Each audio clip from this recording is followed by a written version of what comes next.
கண்கூடாக நடக்கக்கூடிய அந்த பலஸ்தீனிலே என்ன பிரச்சனை நடந்து கொண்டிருக்கின்றது, காசாவிலே என்ன பிரச்சனை நடந்து கொண்டிருக்கின்றது, பச்சிளம் குழந்தைகள் கொல்லப்பட்டு போய் கொண்டிருக்கின்றனர்.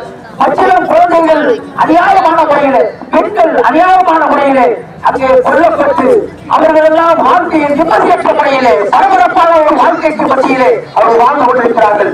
நிம்மதியாக அமைதியாக சுகூனாக அவர்கள் இந்த பெருநாட்கள் கூட கொண்டாட முடியாத அளவிலே அவர்களுடைய வாழ்க்கை தரம் இன்றைக்கு அமைந்திருக்கிறது.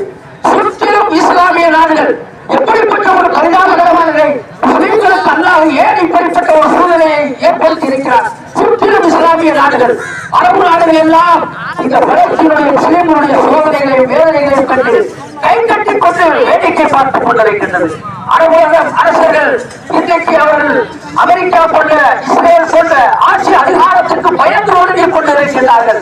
அந்த அரபு தேச மக்கள் இன்றைக்கு கோழைகளாகி விட்டார்கள் என்பது உலக நாடுகளின் பத்திரிகையாளர்கள் இன்றைக்கு ஐநா சபையிலே எடுத்துச் சொல்லிக் கொள்கிறார்கள். ஐநா சபையிலிருந்து ஒரு அறிக்கை வருகிறது, 48 மணி நேரத்தில் சில குழந்தைகள் சாக இருக்கிறார்கள் என்று.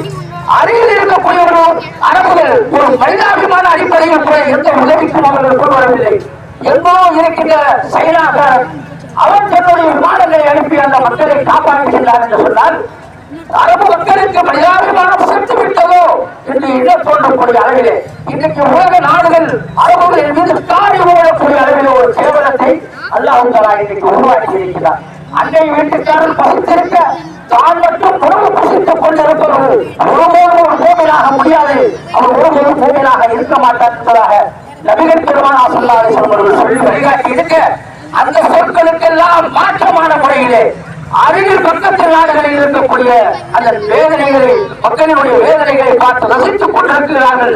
ரசித்துக் கொண்டிருப்பதோடு மட்டுமல்லாமல் ஆடம்பர வார்த்தைகளில் தன்னை உறுதிக் கொண்டு அங்கே பெண்களோடு அவர்கள் சரசமாடிக் கொண்டு உலகத்தினுடைய எல்லா தீமைகளையும் அங்கே அரங்கேற்றிக் கொண்டு அவர்கள் அந்த ஆட்சி அதிகாரத்தில் அமர்ந்து கொண்டிருக்கிறார்கள். அரபு மக்களுக்கோ அரபு அரசர்களுக்கோ எச்சரிக்கை, இந்த ஈடு